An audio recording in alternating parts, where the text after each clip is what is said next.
다음 세대와 함께하는 주일 예배. 네. 우리 다음 세대들 주일날 마음이 어땠나요? 전도사님 설교한다니까 기쁜 마음으로 또 즐거운 마음으로 왔나요? 원래 그 부모님과 함께 올 때 우리 청소년들이나 이런 마음들이 좋지 않을 때가 많잖아요. 우리 부모님께서 옆에 있는 우리 청소년들 이렇게 다 어깨에 앉아서 말하지 마시고 그냥 토닥토닥 잘 왔다 이렇게 좀 해주시면 감사하겠습니다. 우리 청소년들의 마음이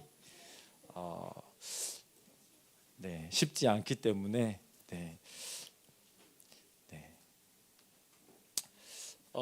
제가 오늘 인구조사에 대해서 다윗의 인구조사 사무엘하 마지막 부분을 조금 나누려고 해요. 그러다 보니까 숫자에 대해서 조금 우리 좀 나누려고 하는데요. 여러분들 좋아하는 숫자 있나요? 우리 청소년 중에 전도사님이 이렇게 숫자를 물어볼 거니까 생각해봐요. 이 0부터 9까지 자기가 아무 수나 겹치지 않도록 세 숫자를 골라보세요. 그러니까 100짜리죠. 234, 567, 987, 이런 식으로. 자, 생각했어요? 생각했습니까? 그러면 자기가 그 쓴 숫자를 암산이 되면 암산을 해도 되는데 거꾸로, 그러니까 예를 들면 제가 234를 골랐어요. 그러면 거꾸로는 432가 되잖아요. 그러면 큰 수에서 작은 수를 빼는 거예요. 뺄 수 있어요?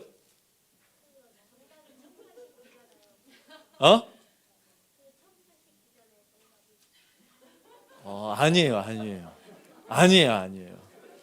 제가 여러분들의 그 숫자를 다 이렇게 맞출 수 없잖아요.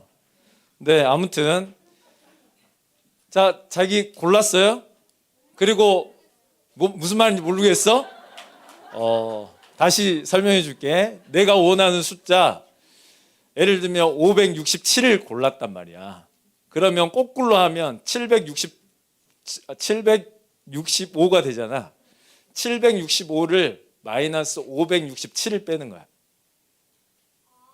이해되지? 어떤 수를 생각해도 상관없습니다. 자, 나는 다 했다. 나는 꼭 전도사님 이걸 맞출 거야. 한 자리만 딱 가르쳐주면 맞출 건데 누가 내 정답을 맞춰보세요 하는 사람, 궁금한 사람 없어? 주원이 너 암산 잘했지? 이거 암산을 잘못하면 전도사님 맞출 수가 없어. 이거 정확해야 되거든. 원래 계산기를 다 나눠줄 수가 없어서 전도사님 그랬는데, 자, 다 했어? 충현아 했니? 그러면 전도사님한테 앞자리 딱 하나만 가르쳐줘봐. 답이 나왔을 거 아니야. 답을 맞추는 거야 전도사님이. 200? 그러면 297이겠네? 그러면 충현이가 반드시 잘못 계산했을 거야. 이거 잘 안 되네. 다른 사람 혹시 나 정확하게 계산. 경미. 맨 답의 제일 마지막 빼서 나머지 숫자 있잖아. 뺀 숫자 있잖아. 정답을 말하면 어떻게 하니? 그렇지. 그러면 198이 됐겠다. 맞지? 그렇게 맞출 수가 있는데 다시 한 번만 해보도록 하겠습니다. 자, 이제 네, 집사님. 2. 그러면 297이 되겠네요. 네. 이거 되게 어렵네. 되게 쉬운 건데 간단한 거야, 얘들아. 조사님 이거 내기 하려고 했는데, 원래 청소년들하고 내기 한 판 하려고 했는데 넘어가야 되겠다. 시간이 너무 많이 가고 있어. 우리의 마음을 잘 알 수 없기 때문에, 또 사람들의 속성상 어떤 경험을 통해서 우리가 어떤 숫자를 좋아할 수도 있고 싫어할 수도 있는데, 나라별로도 숫자를 좋아하는 숫자가 있고 싫어하는 숫자들이 있더라고. 혹시 중국은 어떤 숫자를 좋아하는지 아니? 얘들아? 무슨 8을 엄청 좋아하는데 중국 사람들은 특별히. 그래서 베이징 올림픽이 몇 월 며칠 날 시작하는 사람 아는 사람? 몰라?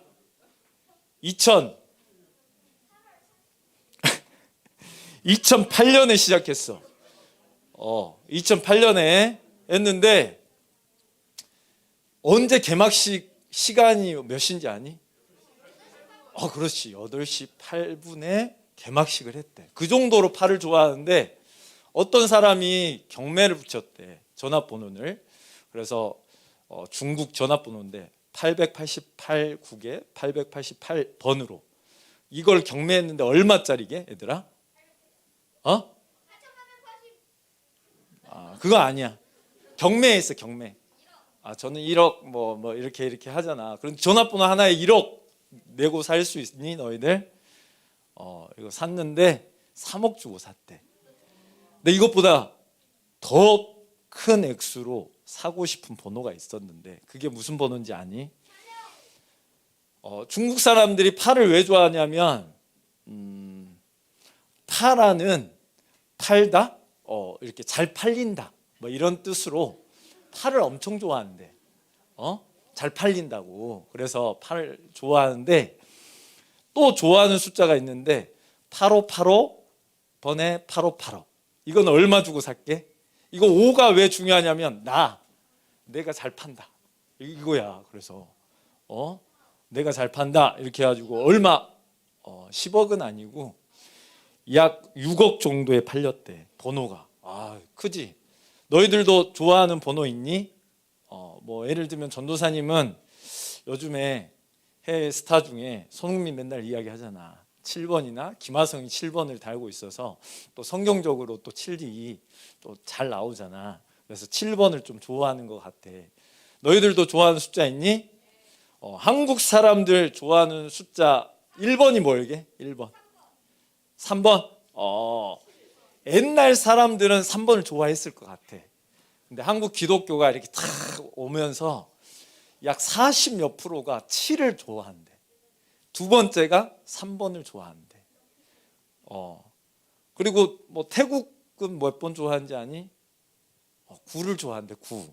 그 발전하다라는 뜻이 까우나가 이게 9인데 이게 발전된다라는 뜻으로 9를 좋아한대. 그런 것처럼 이 숫자는 되게 특별한 거고 자기의 속마음이 드러나기도 하고 중국 사람들이 이야기했던 것처럼 잘 팔리고 돈이 잘 벌려지는 어떠한 셈에 대한 개념인 것 같아. 특별히 오늘 성경 말씀에 다윗이 뭘 했다고? 인구를 조사했대. 이게 왜 죄가 되는지에 대해서 전도사님도 한 번 인구 조사를 했는데 예를 들면 7만 명이 죽거든. 되게 좀 억울한 것 같아. 그냥 숫자만 셌는데 7만이 죽어야 된다라는 것이 조금 마음에 걸려서 되게 많이 생각을 하고 성경 본문도 많이 보고 다른 설교도 많이 찾아보고 이걸 어떻게 볼까라는 생각들이 많이 들어서 너희들하고 좀 나누고 싶었어. 그래서 오늘 1절을 보면 여호와께서 또 다시 이스라엘 백성에게 진노하셨대. 이스라엘 백성에게 진노한 거지 다윗에게 진노한 건 아니야. 그런데 다윗을 격동 이렇게 막 속마음을 일으켜서 그 마음이 원래 가지고 있던 속마음이 드러나도록 다윗의 마음을 들추인 거지.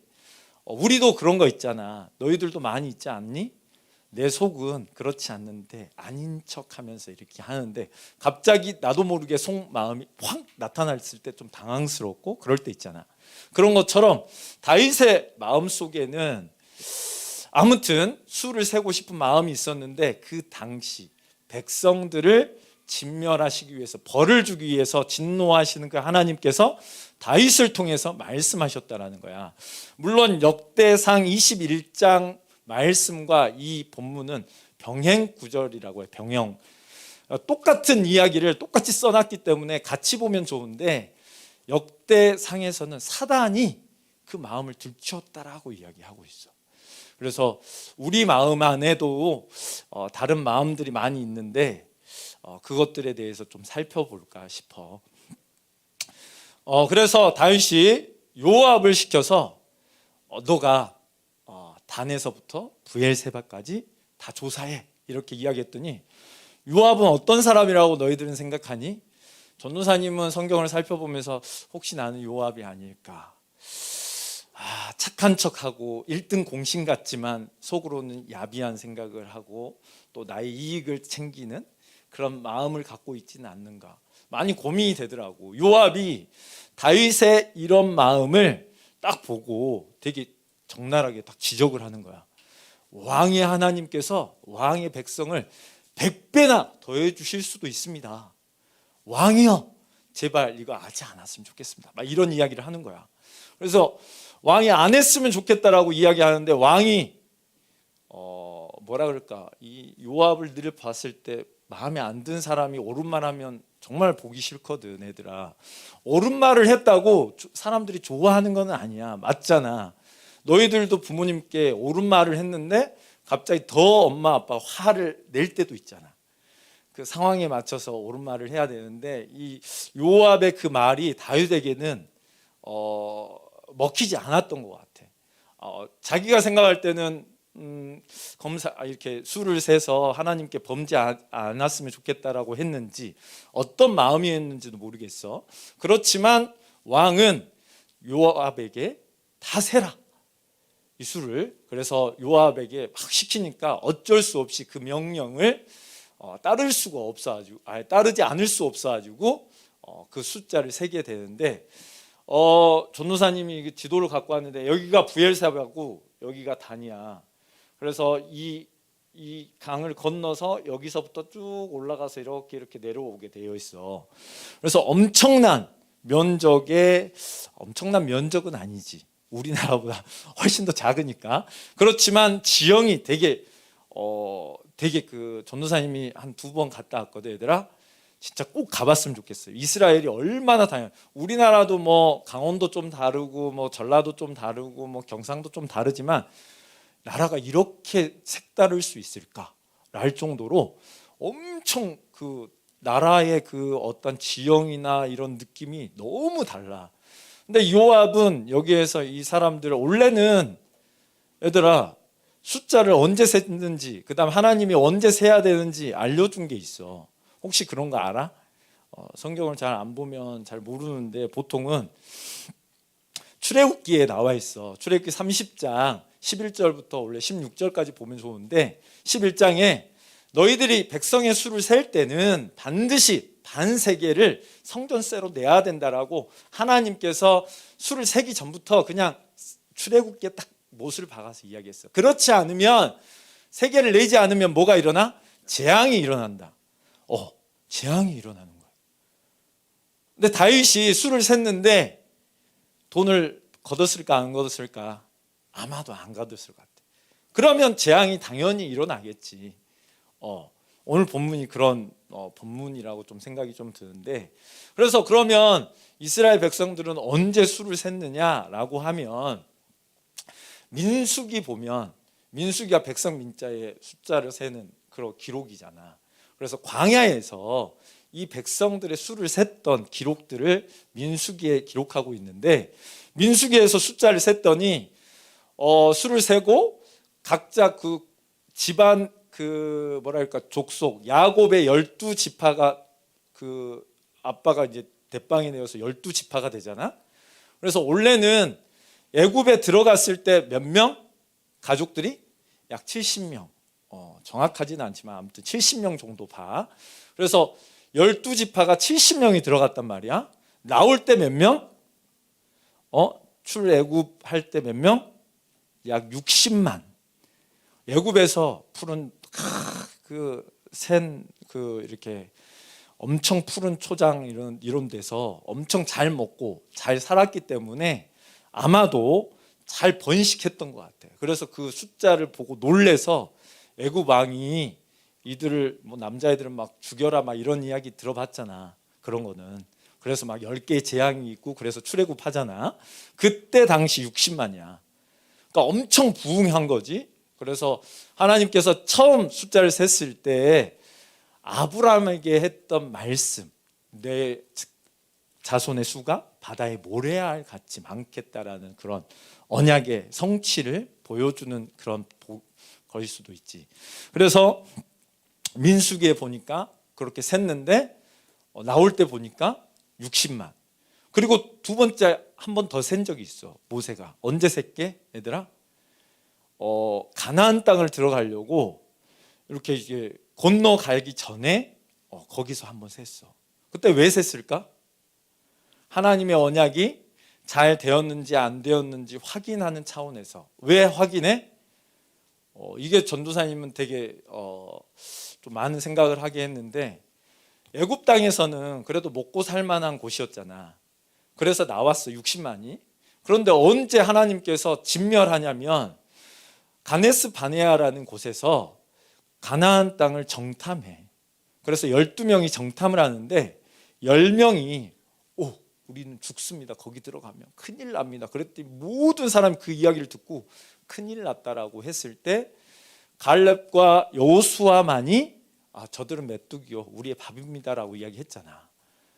그 2명 빼놓고 나머지 다 성인 20세 이상 모든 성인은 다 죽겠다, 광야에서 죽이겠다 이렇게 이야기하거든. 그런데 너희 자녀들이 들어갈 거야 라고 했는데 그 수가 광야에서, 너희들 생각해봐, 광야에서 수가 다시 셌더니 몇만? 60만. 거의 똑같은 수가 다시 생겼어, 광야에서. 그 말은 무슨 말이냐면 내가 평안하고 엄청 부유한 삶을 살든 가난하고 광야 같은 삶을 살든 하나님께서는 반드시 그 기록대로 만들어 주실 수 있는 분이시다라는 것을 알려주는 거야. 우리의 삶 속에서도 지금 너무 고통스러울 수 있어. 부모님 밑에서 막 구박받고 힘들고 지치고 막 짜증나고. 그렇다고 나의 삶이 바뀌느냐? 그렇지 않잖아. 우리 뭐 하나 사달라고 막 쫄라가지고 엄청 막 했는데도 불구하고 한 열흘 지나면 또 다시 짜증나고 화나고 막 이렇게 그럴 때 있잖아. 그런 것처럼 내가 하나님을 바라봤을 때 진짜 풍요롭게 잘 살았을 때나 가난하게 살 때나 하나님이 함께 하시는 곳이 진짜 좋은 것을 깨달아야 된다라는 메시지가 이 안에 들어있는 것 같아. 두 번째 인구조사에 대한. 그런데 다윗이 그러면 무슨 의도로 했을까? 다윗이 어렸을 때 보면 여호와는 나의 목자시오, 그 몇몇 안 되는 양 데리고 막 사자하고도 막 곰하고도 막 싸워서 이겼다라고 하고 막 그 양 보호하려고 막 누가 하나 나를 지키시는 분이 여호와 막 이러면서 나는 여호와만 믿고 살 거야 막 여호와는 나의 목자시 내게 부족함이 없어 막 이러면서 그 어린 시절에 그렇게 살면서 살았는데 너희들이 너무 잘 아는 내용 뭐 있어? 골리앗 탁 싸웠을 때 뭐야? 여호와의 구원하심은 칼과 창에 있지 않다. 뭐에 있어? 전쟁은 여호와께 속한 것이니까 여호와께 달려 있어. 그런 이야기들을 막 하고, 그 다음 또 뭐가 있어? 얘들아, 여호와의 구원은 사람이 많고 적음이 아니야. 그래서 막 성경에 많이 보는 것 중에 막 300용사 몇만을 막 이겨버리고 막 희한한 일들 많잖아. 그런 것처럼 전쟁의 숫자에 달려있지 않거든. 그리고 시편 20편 7절에서 8절을 보면 어떤 사람 병과 어떤 사람은 말을 의지하나 우리는 여호와 우리 하나님의 이름을 자랑하리라. 그들은 비틀거리며 엎드려지고 우리는 일어나 바로 서리라. 이게 이제 다윗의 시거든. 그러니까 사람들은 병거, 말 이런 걸 진짜 의지해. 요즘 하면 집, 재산, 뭐 돈, 뭐 이런 것들을 의지하고 내 직장, 뭐 내 명예, 스펙, 뭐 내 점수 막 이런 것들을 의지한다면 다윗은 여호와를 난 자랑하겠다 막 이런 사람이었단 말이야. 너희들 잘 알잖아. 골리앗이 막 이렇게 칼 들고 막 쫓아올 때 뭐라 그래? 너는 칼과 창과 단창으로 내게 달려오지만 나는 만군의 여호와의 이름으로 나아간다라고 이야기하잖아. 그런 다윗이 인구 조사했을 때 진짜로 백성들, 그런 사람들을 위해서 하나님의 백성이니까 내가 이 사람들을 어떻게 하나님의 백성답게 좋게 해줄까라고 생각을 해서 인구조사를 했을까, 아니면 어떠한 의도로 인구조사를 했을까라는 생각이 좀 들더라고.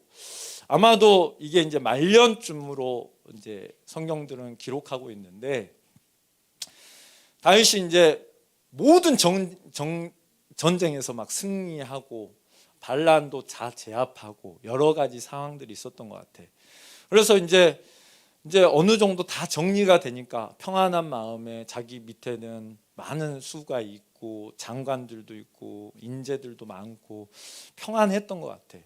아마 밧세바를 범할 때도 아마 평안해서 그 느닷없이 왜 빨리 잠을 자서 이른 저녁에 일어나서 이렇게 궁전을 돌다가 밧세바가 목욕을 한 걸 봐서 이렇게 미혹된 것처럼, 그때도 아마도 이렇게 평안하고 별일 없이 무난하게 매일의 어려움이 없이 이렇게 지내지 않았을까라는 생각이 든 거야.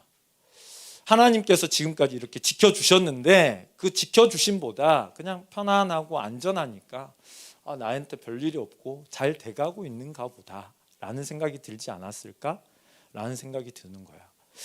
그래서 다윗이 숫자를 셌는데 어떠한 사람 숫자를 셌냐면 칼 뽑은 사람의 숫자를 세. 요압이 숫자를 알려주는데 어떤 사람? 칼을 들어서 싸울 만한 담대한 용사가 몇 명인지를 세는 거야. 그래서 이스라엘 백성은 몇 명? 100만. 그리고 유다 지파는 50만. 막 이렇게 세는데, 물론 역대상하고 내용이 다르고 또 다른 내용도 있지만 이거는 오늘의 내용과 좀 다르니까 다음번에 이거는 혹시 기회가 되면 설명해 줄게. 그래서 그런 뭐라 그럴까, 자기의 어떠한 편안함 속에서 자기가 어떠한 상황인지를 셈하는 거지. 예를 들면 너희들이 용돈을 받았어. 뭘 살까 하면서 기쁜 마음으로 통장을 한 번씩, 아니면 용돈을 한 번씩 세보잖아. 세뱃돈 이렇게 세는 것처럼. 뭐 하려고? 하나님을 위해서 돈을 세는 사람은 거의 없는 것 같아. 세뱃돈 받고 우리 아들은 막 뭘 살까 막 부모님하고 엄청 다투거든. 얼마 몇 프로 막 이렇게 하거든. 근데 너희들은 이렇게 돈을 탁 받으면 하나님께 어떻게 할지를 생각하니? 너희를 위해서 어떻게 할 건지를 생각하니? 전도사님도 살펴봤더니 이게 정말 전도사님의 문제다라는 생각이 좀 들었는데, 나의 평안함과 안전함 속에서 내가 정말 하나님을 쫓아가고 있는가? 이 편안함과 안전함은, 이 용돈은 하나님께서 주신 것이라고 믿고 하나님 이걸 어떻게 쓸까요? 라고 하는가? 라는 생각이 드는지에 대한 질문이었어. 나는 다윗과 같이 이런 것들을 어떻게 생각하는가에 대한 생각이 나에게 오더라고, 얘들아. 그래서 전도사님이 너무 많이 찔리는 거야.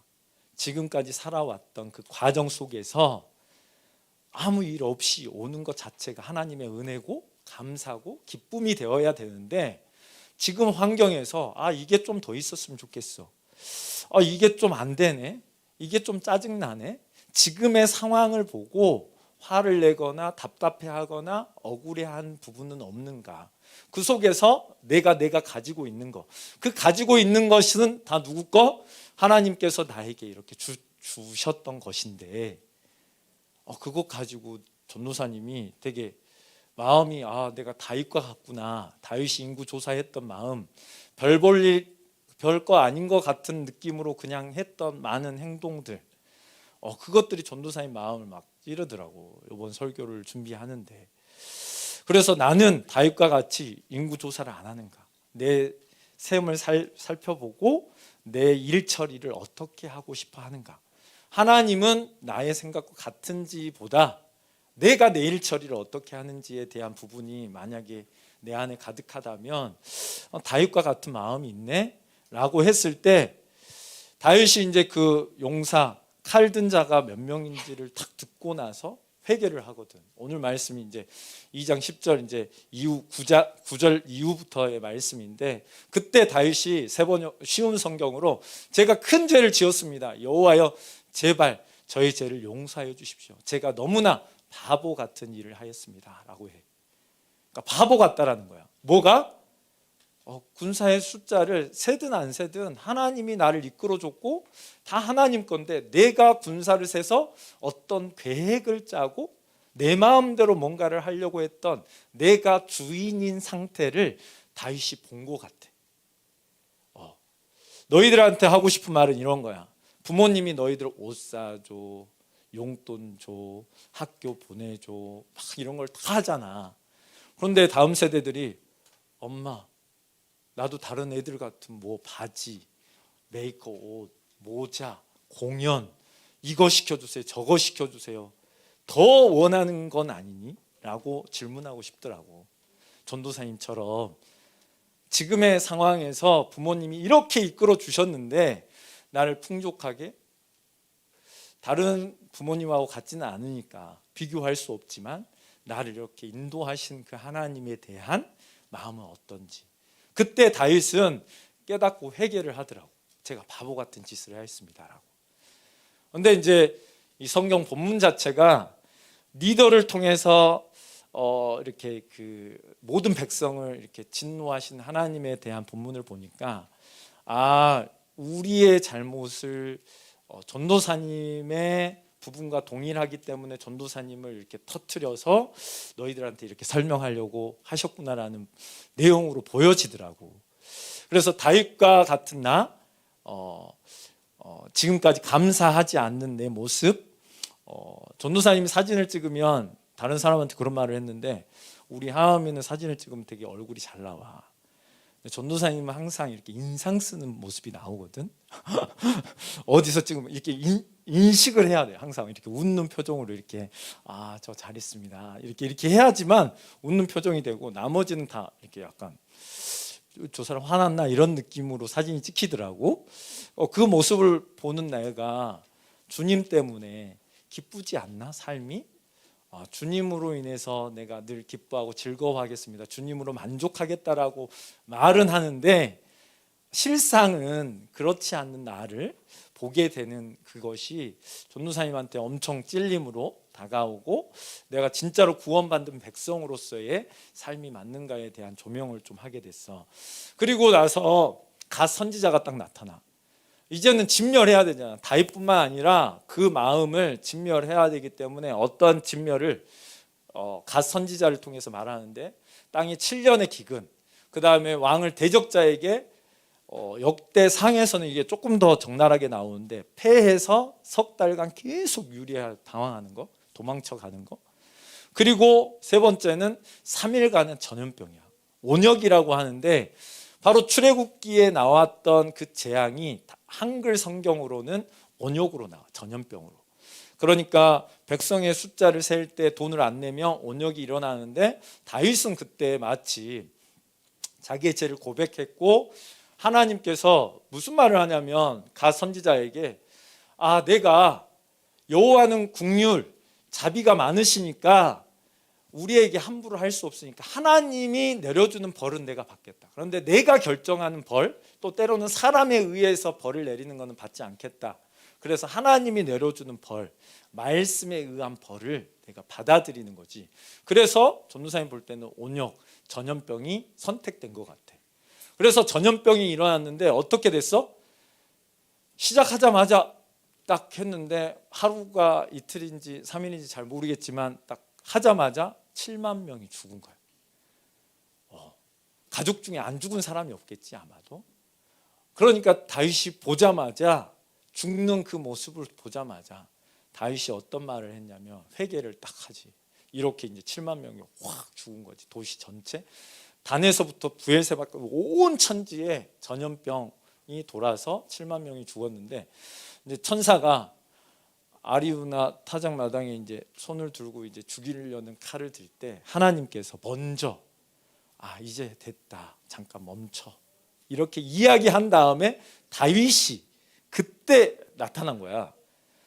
다윗이 이렇게 회개했기 때문에 이걸 멈추는 게 아니라 하나님이 자녀를 때릴 때 이걸 그냥 죽여버리려고 때리는 게 아니라 때려서 정신 차려서 다시 하나님 앞에 나오도록 하기 위한 심판이라고 목사님과 막 많이 이야기했잖아. 그 심판인 것 같아. 그래서 보니까 내가 죄를 지었습니다. 제가 잘못했습니다. 아니, 백성의 죄도 있고 자기들도 죄도 있는데 리더 그리고 이렇게 앞에 서는 사람, 가족의 장인 사람들은 이런 고백이 하나님 앞에 합당하다라고 생각이 좀 들었어. 그 모든 죄가 내 잘못입니다. 내가 이끄는 학당이나 내 가족이나 내 어떤 곳에 잘못이 일어났을 때 그것을 내 것으로 받아들이고 내가 그것을 품어내는 사람, 이게 그리스도를 닮은 사람이잖아. 그런 기도를 다윗이 한 거지. 그래서 다윗의 그것들이 갓에게 이제 들려지고 갓이 하나님께로부터 받은 메시지가 뭐냐면, 아리우나라는 가나안에 살았던 여부스 족속의 이름, 그때 당시 그 사람들이 썼던 아리우나고, 히브리 언어로는 오르난이라는 사람의 그 타작마당에 가서, 그 어디에 있냐면 모리아산이거든. 모리아산에 있는 땅에 가서 그 타작마당은 혹시 알지? 곡식을 터는 공간이거든. 진짜의 실곡, 거기에서 제단을 쌓아라, 예배를 드려라. 그리고 번제와 화목제로 하나님께 드리게 돼. 그때 그래서 다윗이 아리우나 타작마당을 다 건너서 이제 다 올라가지. 그러니까 아리우나 그 사람이 엎드려서 왕이 왔다는 소식을 듣고, 왕이 어떤 일로 오셨습니까? 그랬더니 너 땅에서 하나님께 제단을 쌓아야 된다라고 이야기를 하니까 아리우나가 제 거 다 드리겠습니다라는 거야. 제 소, 제 그 농기구들 다 이렇게 번제단으로 다 사용하십시오. 그래서 이때 딱 3번에 하늘에서 불이 내리거든. 제단에 제일 처음에는 아론이 대제사장 될 때, 그때 제단을 쌓을 때 하늘에서 불이 내리고, 2번째가 오늘 본문이고, 3번째 본문이 어디냐면 엘리야 850명이 그 싸웠을 때 하늘에서 불이 내리는 장면이야. 이 예배만큼 영광스러운 예배가 없다라고 성경은 보여지는 것 같아요. 왜? 하나님께서 불을 내려서 그 제단을 태웠으니까. 근데 전도사님은 여기에서 한 가지 더 이야기하고 싶은 게, 여부스 사람 아리우나라는 사람이야. 오르난이라는 사람. 그 사람은 여부스 족속이었잖아. 근데 여부스 족속은 다윗이 헤브론에서 왕이 되고 난 뒤에 처음 성과 전쟁을 했는데, 그게 시온성이었고, 그 시온성에 있는 백성이 여부스 사람들이었어. 여부스 사람들이 거기 성에서 뭐라고 이야기했냐면, 다윗이 이렇게 전쟁하는데 다리 저인자나 맹인들이 너희들을 지켜도 너희들은 우리를 이길 수가 없어. 모욕적인 말을 한 거지. 근데 그 예루살렘 성 자체가, 시온성 자체가 되게 아주 방어가 잘 되는 엄청 요새 같은 곳이었기 때문에 그들이 그렇게 이야기한 것 같아. 그래서 뭐 전해오는 말로는 진짜로 맹인이나 다리 저는 자를 제일 앞에 세웠다라는 말도 있어. 그 정도로 거기를 타고 가기가 어려운 곳. 근데 다윗이 그 성을 무너뜨려서 그곳을 공격해서 이기지. 그래서 거기에 있는 사람들을 어떻게 했겠어? 그렇게 무시하고 자기들을 모욕했던 그 백성들을 엄청나게 죽였겠지. 그 중에 몇몇 살아나는 사람들의 가족이 아리우나가 있었던 거야. 너희들 생각해봐. 다윗에게 자기 친척들, 많은 사람들이 죽었음에도 불구하고 자기가 이 땅에 살고 있어. 그리고 그 땅에서, 그 지역에서 농사를 짓고 있단 말이야. 근데 그 마음에 억울하고 짜증나고 화가 난 마음이 있었다면, 다윗이 아리우나 타작마당으로 걸어올 때 어떤 마음이 들었겠어? 내 거 다 가져가십시오 라는 마음이 들었을까, 얘들아? 왜 오지? 엄청 짜증나네. 또 내 거 다 뺏어가는 거 아니야? 이런 생각이 들었지 않았을까? 그런데 아리우나는 반대 생각을 하고 있다라는 거예요. 아리우나가 다윗의 침공을 통해서 그 죽이는 것이 합당하다고, 그 모욕적인 말을 듣고 누구든 죽일 수 있다라고 생각하지 않았겠어? 합리적으로 생각하면 내 가족이 아니라 내가 그런 말을 들어도 장군인 사람들은 다 죽였겠다. 그리고 다윗의 하나님을 바라보니까 다윗을 통해서 와, 저런 사람이 저런 왕이 되고 이 땅을 이렇게 풍성하게 다스리고 저 사람의 모습을 보니까 하나님이 느껴지고 그 삶이 너무나도 아름다워. 그래서 아리우나는 다윗을 아마도 좋은 왕으로 또 멋진 왕으로 이 땅을 다스릴 만한 왕으로 나를 합당하지 않는 이유로 죽이거나 몰살시키지 않는 멋진 왕으로 생각했던 것 같아. 하나님께서 우리를 선택했을 때 우리의 인간적인 모습을 다 죽이거든, 얘들아. 그래서 내 안에 내가 살면 안 된다고 그러잖아. 그래서 내 뜻, 내 마음대로 우리 다음 세대들한테 이야기하면 부모님이 너희들을 진멸하는 것처럼 엄청 포악적으로 막 매질하고 막 뭐라고 잔소리하는 그럴 수 있잖아. 부모님으로서. 그것을 좋게 여기는 자만이 진짜로 자기 것을 다 드릴 수 있다라는 본문이 되는 것 같아. 그게 아리우나 타작마당에서의 화목제를 드리는 다윗이 이렇게 드렸을 때 하나님이 받는 모습. 전도사님의 삶을 보니까 내가 아리우나 같지 않구나. 내가 오르난 같이 하나님이 나에게 뭔가를 요구하면 지금까지 이렇게 살았는데요, 하나님. 또 뭐 하라고요? 또 이렇게 하라고요? 또 이런 식으로 하라고요? 라고 불평하거나 반발하는 삶이 아니었나? 억울해하지 않았나? 하나님께서는 나를 그렇게 대하지 않으셨는데 나는 나의 이익과 나의 만족, 내 것을 챙기다 보니까 어떻게? 하나님이 나에게 주신 것을 생각하지 않고 더 내 것을 생각하다 보니까 하나님이라는 좋은 하나님을 나쁜 사람처럼 대하고 있는 나의 모습이 드러나는 것 같았어요. 우리 다음 세대가 전도사님 생각에는 정말 부모님 합당하지 않는 느낌이 들지. 나에게. 근데 누구 기준이야? 나의 기준이야. 전도사님 나의 기준으로 생각하면 전도사님도 이렇게 멋진 집에서 멋진 차를 타고 멋진 딱 이렇게 전도사님 좀 선행을 좋아하거든. 탁 지갑에서 탁 멋지게 탁 주고 이렇게 좀 그렇게 살고 싶은데 하나님 왜 이렇게 했지? 라는 생각이 좀 들어. 예수를 믿어도 지질이 궁상처럼 안 살고 좀 멋지게 선교한다. 서영수 목사님이 우리 그런 메시지 한번 올린 적이 있거든. 전도사님한테는 그 차를 구한다고 요르단에서 제가 드리겠습니다. 이렇게 좀 멋지게 살고 싶은데 드릴 돈이 없어서 어떻게 드려야 되나? 이런 막 생각만 하지 그렇게 안 된단 말이야. 혹시 너희들은 너희들 부모님에게 진짜 부모님이 지금까지 해준 것에 대한 마음이 있는지 없는지를 다시 돌이켜 봤으면 좋겠어. 어떻게 너희들에게 부모님께서 우리를 해줬지? 여부수 사람처럼 억울해하고 답답해하고 짜증내하고 속상해하면 절대로 내 것을 가져가면 막 화가 나겠지. 억울해하고.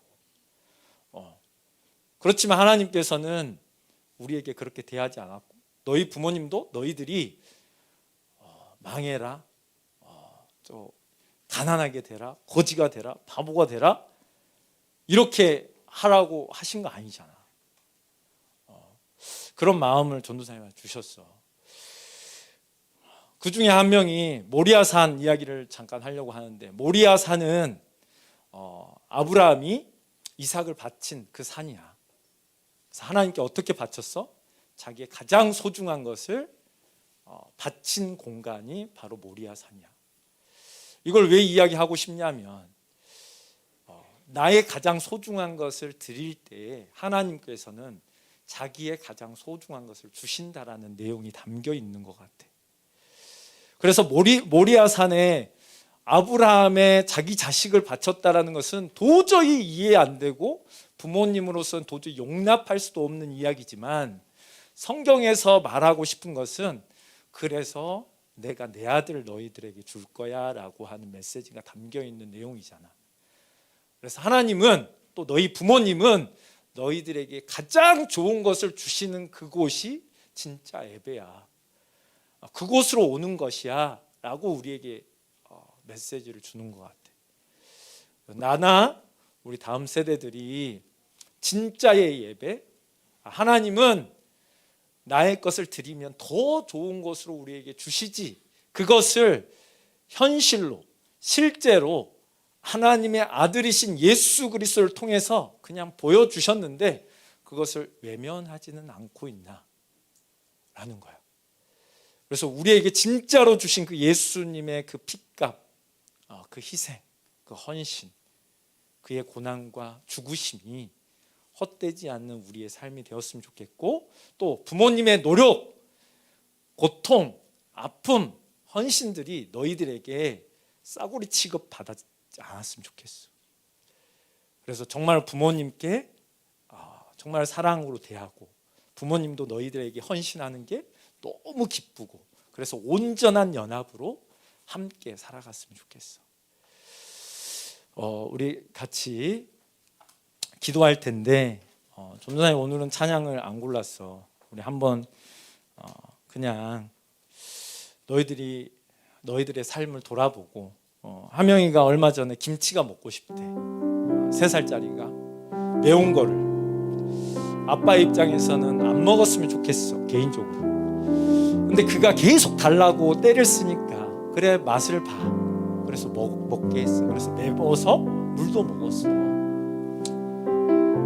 근데 부모님이 너희들한테 뭐라 그러는 게, 진짜로 전도사님이 김치 먹고 싶어? 그러면 잘게 썰어서 그냥 입에 하고 입 풀어맞고 막 고통스러워, 막 절대 먹으면 안 되는 거 알겠지? 막 이러면서 하는 게 아니잖아. 하나님께서는 너희들에게 정말로 안타까운 마음을 가지고, 다윗이 그 죄를 통해서 7만 명을 죽는 것을 보고 너무 속상하고, 그래서 자기 가족을 죽여주세요, 나와 내 가족들을 죽여주세요, 차라리. 그런 고통의 마음이 있던 것처럼 하나님도 우리에게 악을 허락하시는 때에 너무 고통스러워. 얘들아, 너희들이 잘못되는 거. 부모님도 마찬가지거든. 그것들을 다시 한번 돌아보면서 나에게 진짜로 부모님이 그렇게 못되게 했나? 그럼 나는 어떻게 대해야 될 것인가를 좀 기도했으면 좋겠어. 그래서 너희들에게 부모님이 정말 은혜스럽고, 하나님도 정말로 나에게 좋은 것을 주시니까 그가 하는 말, 나를 사랑하는 그 분이 하는 말을 정말 따르고 싶은, 순종하고 싶은, 순종해야겠다라는 결심으로 나아갔으면 좋겠어. 우리 다 같이 조용하게 그냥 나의 삶을 돌아보고 기도했으면 좋겠습니다.